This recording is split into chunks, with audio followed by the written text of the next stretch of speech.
तो चलो बच्चों, लेकर के आया हूँ एक और इम्पोर्टेंट वीडियो जिसके अंदर हम बात करेंगे कि जो क्लास 10th का रिजल्ट आया आरबीएसई का, इसके अंदर काफी सारे बच्चे रीचेकिंग को लेकर के कंफ्यूज है कि हमें रीचेकिंग का फॉर्म लगाना चाहिए या नहीं लगाना चाहिए, हमारे मार्क्स बढ़ेंगे या नहीं बढ़ेंगे, ये पूरी प्रोसेस जो है वो क्या है, रीचेकिंग क्या है, री स्क्रूटनिंग क्या है, एक नया शब्द आया है स्क्रूटनिंग, वो क्या चीज है, और रीचेकिंग के अंदर क्या वास्तव में पूरी नोटबुक चेक होगी या केवल रिटोटलिंग होगी, इन सब क्वेश्चंस के आंसर देने के लिए ये पर्टिकुलर वीडियो में रिकॉर्ड कर रहा हूँ। तो चलिए स्टार्ट करते हैं आज के सेशन को। और सबसे पहले बात करते हैं कि कौन कौन सी वो डेट इंपॉर्टेंट है जो तुम्हें सबसे पहले ध्यान रखनी है। तो याद रखना कि अगर तुम मन बना चुके हो अपना कि मुझे रीचेकिंग करना है, रीवैल्यूएट करवाना है नोटबुक को, तो बेटा 7 दिन का टाइम तुम्हारे पास में है, 25 मार्च से 31 मार्च तक का। अगर इस ड्यूरेशन के अंदर तुम रजिस्ट्रेशन फॉर्म फिल करोगे तो तुम्हारी नॉर्मल फीस लगेगी, और अगर तुम इस ड्यूरेशन को मिस कर जाते हो तो फिर तुम्हारे पास में एडिशनल 3 दिन का टाइम और है, 3 अप्रैल तक का, उसमें पर तुम्हें लेट फीस के साथ में फॉर्म फिल करना होगा। अब नॉर्मल फीस और लेट फीस कितनी कितनी है ये भी मैं बता देता हूं। अगर तुम स्क्रूटनिंग फॉर्म की बात कर रहे हो, रजिस्ट्रेशन फॉर्म की बात कर रहे हो, तो 400 रुपीज पर सब्जेक्ट तुम्हारे नॉर्मल फीस के लगेंगे। यानी कि 31 मार्च तक अगर तुम अप्लाई कर रहे हो रीचेकिंग के लिए तो 400 रुपए पर सब्जेक्ट तुम्हें फिल करने हैं। और अगर तुम लेट हो जाते हो तो लेट फीस के नाम पर तुमसे 800 रुपीज पर सब्जेक्ट चार्ज किया जाएगा। मतलब 1 अप्रैल से 3 अप्रैल के बीच अगर तुम फॉर्म फिल करोगे तो फिर 800 रुपए हो जाएंगे, जस्ट डबल। इसके बाद में एक तुमसे चार्ज लिया जाएगा जब तुम ऑब्जेक्शन रेज करोगे, तो वो ऑब्जेक्शन फीस के नाम से लिया जाएगा जो कि है 100 रुपीज पर सब्जेक्ट। और फिर एक है कि जब तुम री एग्जामिनेशन करवाओगे तो उसमें तुम्हारा 100 रुपीज पर क्वेश्चन है। इस चीज को ध्यान रखना, यहाँ पर 100 रुपीज पर क्वेश्चन में बोल रहा हूं।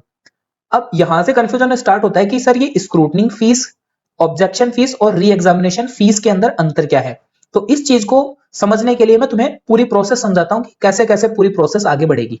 ठीक है, तो यहां से हम स्टार्ट करते हैं पूरी प्रोसेस से। देखो, यहां पर सबसे पहले क्या है, हाउ टू अप्लाई में सबसे पहले तो तुम ध्यान रखो कि अप्लाई केवल ऑनलाइन मोड में हो रहा है, ऑफलाइन का कोई ऑप्शन नहीं है तुम्हारे पास। ऑनलाइन में तुम्हारे सामने दो ऑप्शन है। ऑनलाइन या तो तुम खुद से घर बैठ करके ऑफिशियल वेबसाइट पर जाकर के खुद से पूरा फॉर्म फिल कर सकते हो, या फिर किसी ई मित्र पर जाकर के वहां से तुम पूरा फॉर्म अप्लाई करवा सकते हो। ठीक है, अब जब तुम ई मित्र पर जाकर के अप्लाई कराओगे तो वो तो सारी हेडेक ई मित्र वाले की, तो उस आगे देखने का कोई फायदा ही नहीं है क्योंकि वो खुद से पूरा फॉर्म फिल कर लेगा। पर अगर तुम घर बैठ करके ये फॉर्म फिल करना चाहते हो तो मैं तुम्हें पूरी प्रोसेस स्टेप बाय स्टेप बता देता हूं। तो देखो, यहां पर सबसे पहले तुम्हें क्या करना होगा, आरबीएसई बोर्ड की ऑफिशियल वेबसाइट पर तुम्हें जाना होगा। इसका लिंक मैंने डिस्क्रिप्शन में ऐड कर दिया, वरना नॉर्मली तुम गूगल पर जाकर के लिख देना आरबीएसई ऑफिशियल वेबसाइट, वो तुम्हारे सामने आ जाएगी। फिर वेबसाइट पर जाने के बाद में राइट साइड के कॉलम में तुम्हें एक लिंक मिलेगा स्क्रूटनिंग 2026 के नाम से, इस लिंक को तुम ओपन कर लेना। लिंक को ओपन करने के बाद में तुम्हें यहाँ पर रजिस्ट्रेशन करने के लिए बोला जाएगा, न्यू यूजर रजिस्ट्रेशन के नाम से। तो वहां पर तुम्हें एक छोटा सा रजिस्ट्रेशन फॉर्म फिल करना होगा। रजिस्ट्रेशन फॉर्म किस तरीके का दिखाई देता है, उसमें कौन कौन से ऑप्शंस पूछे जाते हैं, इससे रिलेटेड पूरी एक पीडीएफ फाइल मैंने टेलीग्राम चैनल पर अपलोड कर दी है। उसमें भी मैंने बारीकी से पूरी स्टेप्स बताई है।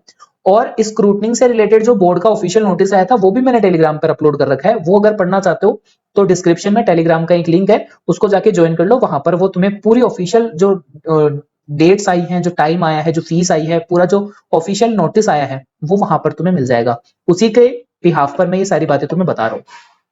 तो क्या करना है, तुम्हें स्क्रूटनिंग वाले ऑप्शन पे जाना है। फिर यहाँ पर तुम्हें एक छोटा सा रजिस्ट्रेशन फॉर्म फिल करना है जिसमें नॉर्मल सी डिटेल होगी, जैसे तुम्हारा नाम, पापा का नाम, इसके अलावा तुम्हारी जो रोल नंबर थे वो, ठीक है, ऐसे करके।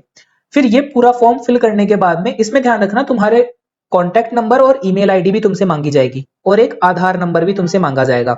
तो वो चीजें थोड़ी सी ध्यान से भरना, आधार, और इसके अलावा तुम्हारा मोबाइल नंबर, और इसके अलावा तुम्हारा ईमेल आईडी। क्योंकि ये पूरी प्रोसेस ऑनलाइन है तो बोर्ड जो तुमसे कांटेक्ट करेगा वो केवल ईमेल आईडी के थ्रू करेगा या फिर एसएमएस के थ्रू करेगा, जो करेक्ट फोन नंबर डालने से तुम तक पहुंचेंगे। तो यहाँ पर तुम्हें फोन नंबर, ईमेल आईडी और नॉर्मल इंफॉर्मेशन के साथ में रजिस्ट्रेशन फॉर्म फिल करके सेंड कर देना है। उसके बाद में क्या होगा, बोर्ड की तरफ से तुम्हें एसएमएस के थ्रू या ईमेल आईडी के थ्रू लॉगिन आईडी और पासवर्ड सेंड किए जाएंगे।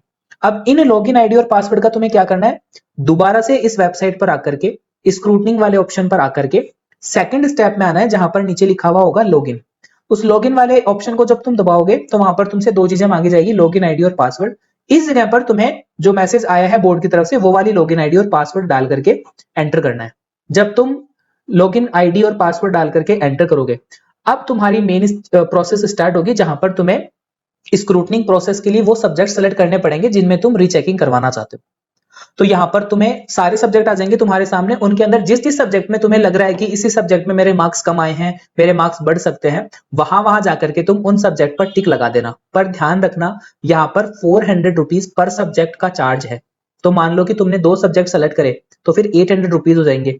तो ये एकदम कंफर्म कर लेना शांत दिमाग से बैठ करके कि तुम्हें कौन कौन से सब्जेक्ट में रीचेकिंग करवानी है। मैं अभी लास्ट में बीच में ये भी बताऊंगा कि कौन कौन से टाइम पर तुम्हें करवानी चाहिए और कौन कौन से टाइम पर तुम्हें नहीं करवानी चाहिए, अवॉइड करना चाहिए रीचेकिंग का, और कौन कौन से टाइम पर तुम्हें भरना चाहिए फॉर्म, ये मैं भी बताऊंगा आगे जाकर के। पर एक बार ये पूरी प्रोसेस समझ लो। तो लॉगिन आईडी पासवर्ड डाल करके एंटर करने के बाद में तुम सब्जेक्ट सेलेक्ट कर लेना कि कौन कौन से वो सब्जेक्ट है जिसमें मुझे दोबारा से चेक करवाना है, और फिर जो बिल बनेगा उसके अकॉर्डिंग तुम्हें पे करना है रुपीज। और ध्यान रखना, यहाँ पर तुमसे बैंक अकाउंट नंबर भी और आईएफएससी कोड बैंक के ये सारी डिटेल्स मांगी जाएगी, क्योंकि पेमेंट जो है वो ऑनलाइन होगा। तो वो तुम थोड़ा सा अपने पेरेंट्स से, मतलब पापा या मम्मी का जो भी बैंक अकाउंट तुम लगा रहे हो, वो थोड़ा सा ध्यान से फिल कर देना।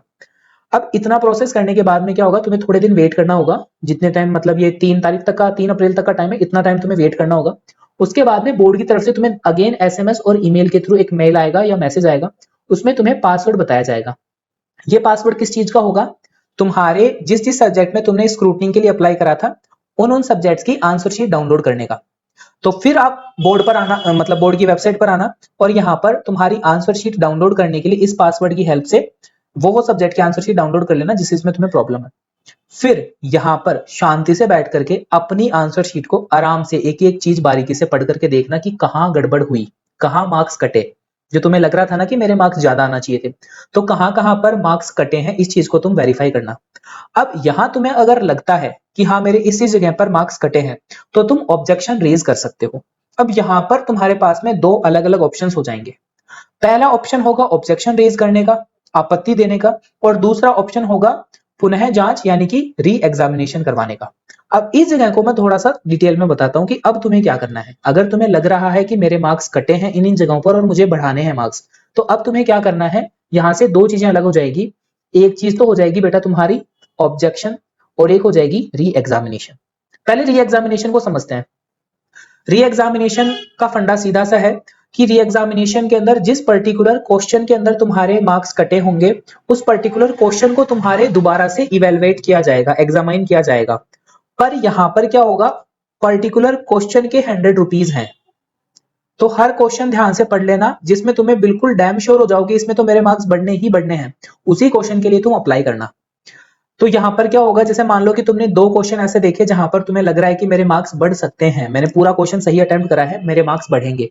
तो उन क्वेश्चनों के नंबर, पेज नंबर और सब्जेक्ट, ये सारी चीजें अलग से लिख करके तुम्हें फिर आगे ऑप्शन मिलेगा री एग्जामिनेशन वाला, उसमें तुम्हें फिल करने होंगे, तो वो चीज तुम नोट डाउन कर लेना। पर ध्यान रखना 100 रुपीज पर क्वेश्चन तुम्हारे यहाँ लगने वाले हैं। और एक कंडीशन और है कि ये जो री एग्जामिनेशन वाली जो चीज है वो तुम केवल 3 सब्जेक्ट में ही अप्लाई कर सकते हो। एक है इंग्लिश, एक है साइंस और एक है मैथ। ये जो क्वेश्चन में नंबर बढ़ाने वाली जो चीज है, दोबारा से नोटबुक जो चेक करने वाली चीज है, वो केवल केवल तुम 3 ही सब्जेक्ट में कर सकते हो, इंग्लिश, साइंस और मैथ। तो इन तीनों सब्जेक्ट में तुम देख लेना आराम से नोटबुक, और फिर देख लेना कि कहाँ का नंबर बढ़ सकते हैं। ठीक है, उसके बाद में बात करते हैं ऑब्जेक्शन रेज वाले पर। तो बेटा ऑब्जेक्शन रेज वाले पर ध्यान रखना कि यहां पर क्या होगा, तुम्हारे 100 रुपीज पर सब्जेक्ट लगेंगे। ठीक है, और फिर वो ऑब्जेक्शन रेज हो जाएगा। उस ऑब्जेक्शन रेज में क्या होगा, स्क्रूटनिंग की जाएगी। अब ऑब्जेक्शन रेज के अंदर क्या होगा, पूरी नोटबुक दोबारा से चेक नहीं होती है, इस चीज का यहां तुम थोड़ा सा ध्यान से सुनना। ऑब्जेक्शन रेज में क्या होगा, तुम्हारे मार्क्स बढ़ाए जाएंगे टोटलिंग एरर के। अगर मान लो कि टोटलिंग के अंदर कोई एरर हुई है, इंडिविजुअल पेजेस में पूरे टोटल मार्क्स अलग हो रहे हैं और आगे कुछ अलग लिखे हैं, तो टोटलिंग एरर है। एक तुम्हारे मार्क्स बढ़ाए जाएंगे missing marks for any question. मान लो कि कोई क्वेश्चन अनचेक रह गया, तो उस क्वेश्चन के मार्क्स आपको बढ़ाए जाएंगे। और एक चीज है mistakes in transferring the marks. इसका मतलब होता है कि जो बोर्ड का जो तरीका होता है ना नोटबुक चेक करने का, उसमें फर्स्ट पेज के ऊपर क्या होता है, क्वेश्चन नंबर लिखे हुए रहते हैं, उनके सामने उनके मार्क्स फिल करने रहते हैं एग्जामिनर को। तो कई बार ये होता है कि जैसे मान लो अंदर वाली साइड में तो एग्जामिनर ने ठीक से मार्क्स दे दिए, पर जब वो बाहर लिख रहा था अंदर वाले मार्क्स को, जब वो बाहर लिख रहा था उस टाइम पर उससे गलती हो गई। तो जैसे मान लो कि 4th नंबर का कोई क्वेश्चन था, जो तुम्हारा 3 नंबर का क्वेश्चन था, अंदर तुम्हें उसमें 3 में से 3 नंबर दे दिए, पर बाहर लिखते टाइम पर उसे याद नहीं रहा, तो उसने बाहर 3 में से 2 ही नंबर लिखे। इसको बोलते हैं मार्क्स ट्रांसफरिंग मिस्टेक्स। तो जो मार्क्स ट्रांसफरिंग मिस्टेक इस तरीके की होती है, उसके तुम्हें मार्क्स जो है वो बढ़ सकते हैं। स्क्रूटनिंग में ये केवल 3 ही कंडीशन है जब तुम्हारे मार्क्स बढ़ सकते हैं। तो इस चीज के लिए तुम ध्यान देना कि अगर तुम्हारा कोई टोटलिंग एरर आए, कोई क्वेश्चन अनचेक रह गया हो, मिसिंग मार्क्स आए या फिर ट्रांसफिंग मार्क्स वाली एरर आए, तो तुम्हें लगाना है ऑब्जेक्शन रेज वाला ऑप्शन। और उस ऑब्जेक्शन रेज वाले ऑप्शन में क्या होगा, केवल 100 रुपीज देने होंगे पर सब्जेक्ट के, तो तुम ये भरना। और अगर तुम्हें लग रहा है कि इस क्वेश्चन में मेरे पूरे में से पूरे नंबर मिलने चाहिए थे, मार्क्स काटे हैं मेरे, तो तुम लगाना री एग्जामिनेशन। पर कंडीशन ये कि री एग्जामिनेशन केवल 3 सब्जेक्ट में ही तुम लगा सकते हो। और यहाँ पर चार्ज भी ज्यादा है, पर क्वेश्चन 100 रुपीज है और ऊपर ऑब्जेक्शन फीस में 100 रुपीज पर सब्जेक्ट है। तो अब मैं उम्मीद करता हूँ कि पूरा जो स्क्रूटनिंग का जो पूरा जो मिसमैच हो रहा था, पैसों का रिलेशन, पैसों से मतलब 400 रुपए किस चीज के हैं, 800 रुपए किस चीज के हैं, 100 रुपए किस चीज के हैं, ये तुम्हारे दिमाग में क्लियर हुआ होगा। साथ ही साथ कब तो तुम्हें ऑब्जेक्शन रेज करना है, कब तुम्हें री एग्जामिनेशन करवाना है, ये भी थोड़ा सा दिमाग में क्लियर हुआ होगा। ठीक है, अब मेन चलते हैं उन बच्चों पर जो ये चाहते हैं कि सर मैं फिल करूं या ना करूं। इस सवाल पे चलते हैं क्योंकि ये मोस्ट कॉमन क्वेश्चन है बच्चे का कि सर मैं भरूं या ना भरूं। तो बेटा यहां पर मैं सीधे शब्दों में एक ही बात कहना चाहूंगा, अगर तुम्हें ये लगता है कि मेरे 10 से 15 मार्क्स बढ़ सकते हैं, इतना मैंने आंसर शीट में लिखा था कि मेरे 10 से 15 मार्क्स बढ़ सकते हैं, तो तुम लगाना ये पूरी प्रोसेस के अंदर ध्यान। और अगर तुम्हें ये लग रहा है कि नहीं सर मेरे तो 4-5 नंबर और बढ़ सकते हैं, तो तुम बिल्कुल ये मत लगाना। फिर और आसान शब्दों में अगर मैं समझाऊं, तो जैसे मान लो कि तुम्हारे मेन एग्जाम से पहले प्री बोर्ड हुए होंगे स्कूल में, तो एक बच्चा है जिसके प्री बोर्ड में लगातार 90 नंबर आ रहे हैं, 95 नंबर आ रहे हैं, 92 नंबर आ रहे हैं, पर मेन एग्जाम वाले दिन उसके अचानक से 70 मार्क्स आते हैं। और वो ये डैम श्योर है कि नहीं मैंने 90 मार्क्स का 95 मार्क्स का एग्जाम में लिखा था, पर मार्क्स कितने आए, 70। अब उसे क्लियरली ये दिख रहा है कि मेरे 20 से 25 मार्क्स बढ़ सकते हैं, तो बेटा तुम आराम से जाकर के इस पूरी प्रोसेस के अंदर इन्वॉल्व हो, 400 रुपए 800 रुपए तुम ये लगाओ। पर एक बच्चा वहीं दूसरा है जो ये कह रहा है कि सर मैंने लिखा तो है, पर मुझे लग रहा है कि मेरे 4-5 नंबर जो है वो गलत कट गए। मैंने जब घर आकर कैलकुलेशन करा था तो मेरे 85 नंबर आ रहे थे, पर मेरे आए 80 नंबर ही हैं। तो ये जो 3-4-5 नंबर का जो डिफरेंस आया है, अगर इतना ही डिफरेंस तुम्हारे पास में है, तो फिर तुम इस प्रोसेस के अंदर मत जाना, क्योंकि उसका कोई फायदा नहीं है। क्यों फायदा नहीं है मैं आगे बताता हूं। अब मेरी बात ध्यान से सुनो कि बोर्ड ने और क्या क्या बातें बताई है। तो यहाँ पर कुछ इंपॉर्टेंट पॉइंट्स बोर्ड ने बताए हैं, इनका मैं तुम्हें बताता हूं, फिर तुम आराम से क्लियर कर लेना, डिसाइड कर लेना कि लगाना है फॉर्म या नहीं लगाना है। पहली बात बोर्ड ने ये साफ करी कि स्क्रूटनिंग की जो ये पूरी प्रोसेस है वो एक ही बारी करी जाएगी, 2-3 बार तुम्हें चांस नहीं मिलेंगे। मतलब student can apply for scrutiny only once. इसका मतलब ये हो गया कि जैसे मान लो कि आज तुम्हें ये लग रहा है कि मेरे साइंस में मिस्टेक है, तो मैं साइंस के लिए स्क्रूटनी फॉर्म भर दूं, और तुमने स्क्रूटनी फॉर्म फिल कर दिया। कल को तुम्हारा दोस्त आकर के ये बोल रहा है नहीं यार तुझे मैथ में भी स्क्रूटनी लगानी चाहिए थी, अब तुम मैथ में स्क्रूटनी नहीं लगा सकते। क्यों? क्योंकि एक बार तुम स्क्रूटनी लगा चुके हो, अब बोर्ड तुम्हें दोबारा से चांस नहीं देगा। तो पहली बात तो यह है कि ठंडे दिमाग से शांत बैठ करके ये पहले डिसाइड करो कि कौन कौन से मेरे वो सब्जेक्ट्स हैं जिसमें मुझे रीचेकिंग या स्क्रूटनी फॉर्म लगाना है, क्योंकि ये विंडो आपके लिए केवल एक ही बार ओपन होगी। उसी में तुम्हें डिसाइड करना है कि एक सब्जेक्ट में लगाऊं, 2 सब्जेक्ट में लगाऊं, 3 सब्जेक्ट में लगाऊं। यहां पर मैंने आपको बताया था ना, देखो ऊपर बताता हूं, प्रोसेस वाले टाइम पर ये जो स्टेप थी, इस स्टेप में मैंने आपको बताया था ना कि यहाँ पर तुम्हें सब्जेक्ट सेलेक्ट करने हैं स्क्रूटनिंग के लिए, ये एक ही बारी में करने होंगे। डिसाइड उसी टाइम कर लेना कि 2 सब्जेक्ट में मुझे लगानी है या 3 सब्जेक्ट में लगानी है। ये चीज एक तो बोर्ड ने बताई। दूसरी बोर्ड ने बताई कि ये जरूरी नहीं है कि स्क्रूटनिंग प्रोसेस के बाद मार्क्स बढ़ेंगे ही, कम भी हो सकते हैं।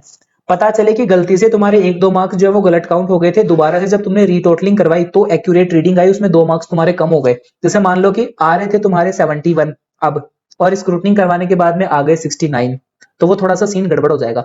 तो डैम श्योर अगर तुम हो, बिल्कुल अच्छे से क्लियर हो कि नहीं मेरे मार्क्स बढ़ेंगे ही, तो ही तुम अप्लाई करना। बोर्ड ने साफ साफ कहा है कि ये जरूरी नहीं है कि मार्क्स बढ़ेंगे, कम भी हो सकते हैं रीचेकिंग के द्वारा। इसके बाद एक चीज और बताई कि किसी भी सूरत में रिफंड नहीं किया जाएगा, क्योंकि कई बच्चे क्या होते हैं अप्लाई कर देते हैं। जैसे मान लो कि किसी के 80 मार्क्स आ रहे थे, अब उसने अप्लाई कर दिया और उसे उम्मीद है कि मेरे मार्क्स बढ़ेंगे, पर जब रीचेकिंग होकर के जब रिजल्ट आया तो उसमें मार्क्स बढ़े नहीं, 80 के 80 रह गए। अब वो सोच रहा है कि यार मेरे तो पैसे फालतू लग गए, तो मैं रिफंड के लिए अप्लाई कर दूं। ऐसा कोई सीन बोर्ड ने रखा ही नहीं है। अगर आपके मार्क्स बढ़ते हैं, नहीं बढ़ते हैं या कम हो जाते हैं, रिफंड किसी भी सूरत में नहीं किया जाएगा आपका पैसा। ठीक है, ये चीज तुम थोड़ा सा ध्यान देकर के चलना। और फिर फोर्थ पॉइंट में बोर्ड ने कहा कि जो आईडी तुम लगा रहे हो वो बिल्कुल वैलिड होनी चाहिए। जैसे अभी मैंने बताया ना कि जब तुम बोर्ड की वेबसाइट पर जाकर के स्क्रूटनी 2026 वाला ऑप्शन क्लिक करोगे तो वहां पर तुम्हें एक रजिस्ट्रेशन फॉर्म फिल करना होगा, उसमें तुमसे आईडी मांगी जाएगी, तो यहाँ पर वैलिड आईडी तुम्हें लगानी है। इसमें आधार कार्ड है, पैन कार्ड है, वोटर आईडी है, ये तुम ले सकते हो। और फिफ्थ पॉइंट में तुम्हें ध्यान रखना है कि जो मोबाइल नंबर तुम डाल रहे हो और जो ईमेल आईडी तुम डाल रहे हो वो तुम्हारी खुद की होनी चाहिए। ऐसा क्यों? क्योंकि कई बार क्या होता है, जैसे मान लो कि मैं ई मित्र के थ्रू करवा रहा हूँ, तो ई मित्र वाले भैया ने खुद के मोबाइल नंबर डाल दिए, खुद की ईमेल आईडी डाल दी, और वो अगर डाल दी तो वो पूरा प्रोसेस गलत हो जाएगा। यहाँ तुम्हें मेक श्योर करना है कि मोबाइल नंबर एक एक डिजिट चेक कर लेना 10 बार, ठीक होने चाहिए, और ईमेल आईडी ठीक होनी चाहिए। क्यों? क्योंकि ये पूरी प्रोसेस बेटा ऑनलाइन है। अब बोर्ड तुम्हारे घर तो आएगा नहीं तुम्हें बताने के लिए कि बेटा अब ये प्रोसेस होनी है, अब ये प्रोसेस होनी है। वो तुम्हें या तो करेगा एसएमएस या तुम्हें करेगा मेल, और एसएमएस और मेल करने के अंदर तुम तक एसएमएस और मेल तभी पहुंचेगा जब तुमने करेक्ट मोबाइल नंबर और करेक्ट ईमेल आईडी डाली होगी। तो ये मेक श्योर कर लेना कि मोबाइल नंबर और ईमेल आईडी जो है वो बिल्कुल ठीक हो, ताकि अपकमिंग अपडेट जो है रिसीव तुम कर सको, जितने भी अपडेट इसके रिगार्डिंग आए। सिक्स्थ पॉइंट है कि ऑफलाइन मोड बिल्कुल नहीं है। जैसे कि कल को तुम सोचो कि मैं स्कूल के थ्रू जो है कोई पार्सल वार्सल भेज करके बोर्ड को और सीधा करवा दूं कि नहीं ये वाला सब्जेक्ट मेरा फिर से देखो, तो ऑफलाइन मोड बिल्कुल नहीं है, ऑनलाइन पूरी प्रोसेस होनी है। और एक बात और बोली कि जो लेट ऑब्जेक्शन है वो एक्सेप्ट नहीं किए जाएंगे। अब लेट ऑब्जेक्शन वाली चीज को ध्यान रखना, ऑब्जेक्शन वाली जो मैंने बात कही थी ना तुमसे, देखो यहां पर मैंने कहा था, इस प्रोसेस में मैंने बताया था कि अगर तुम्हें ये लग रहा है कि मेरे टोटलिंग के अंदर एरर है, अगर मेरे को ये लग रहा है कि मेरे ट्रांसफरिंग मार्क्स में एरर है, या फिर मुझे कोई अनचेक क्वेश्चन मिला, तो तुम ऑब्जेक्शन के लिए अप्लाई करोगे, ठीक है। तो ऑब्जेक्शन का रूल ये कहता है बोर्ड कि जिस दिन तुम्हारे पास में जो मेल आए, एसएमएस आए, जिसमें तुम डाउनलोड करो अपनी शीट को, डाउनलोड करने से 5 दिन के अंदर अंदर तुम्हें ऑब्जेक्शन रेज करना है। अगर तुम इससे लेट करते हो, किसी भी कंडीशन में तुम लेट हो जाते हो, तो तुम्हारा ऑब्जेक्शन एक्सेप्ट नहीं किया जाएगा। तो ये जो ऑब्जेक्शन रेज वाला है और री एग्जामिनेशन वाला जो प्रोसेस है, वो तुम्हारे पास में एसएमएस ईमेल आने के 5 दिन के अंदर, विद इन 5 डेज तुम्हें अप्लाई करना है, ठीक है। और फिर ये वाला पॉइंट मैंने पहले ही बता दिया कि किसी भी हालत में बोर्ड रिफंड नहीं करेगा।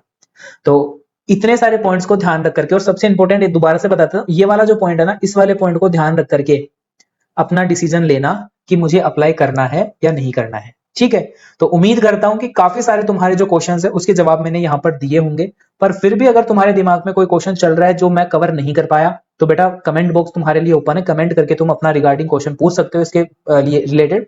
और अगर कोई भी तुम्हें ऑफिशियल नोटिफिकेशन डाउनलोड करना है तो जाकर के टेलीग्राम चैनल ज्वाइन कर सकते हो, वहां पर भी मैं टाइमली अपडेट करता रहता हूं। और अगर मैं यूट्यूब कमेंट्स के जवाब नहीं दे पा रहा हूं तो डेफिनेटली टेलीग्राम की हमारी एक अलग कम्युनिटी है, वहां पर अगर कोई बच्चा मैसेज करता है तो उसके मैसेज के रिप्लाई में तुरंत करता हूं। तो तुम जाकर के वहां पर भी मुझे अपने डाउट्स पूछ सकते हो। टेलीग्राम का लिंक डिस्क्रिप्शन में है, ऑफिशियल वेबसाइट का लिंक डिस्क्रिप्शन में है, वो जाकर के चेकआउट कर लेना। उम्मीद करता हूँ पूरी प्रोसेस तुमने अच्छे से समझी होगी कि क्या पूरी प्रोसेस है, कब अप्लाई करना है, कब नहीं करना है।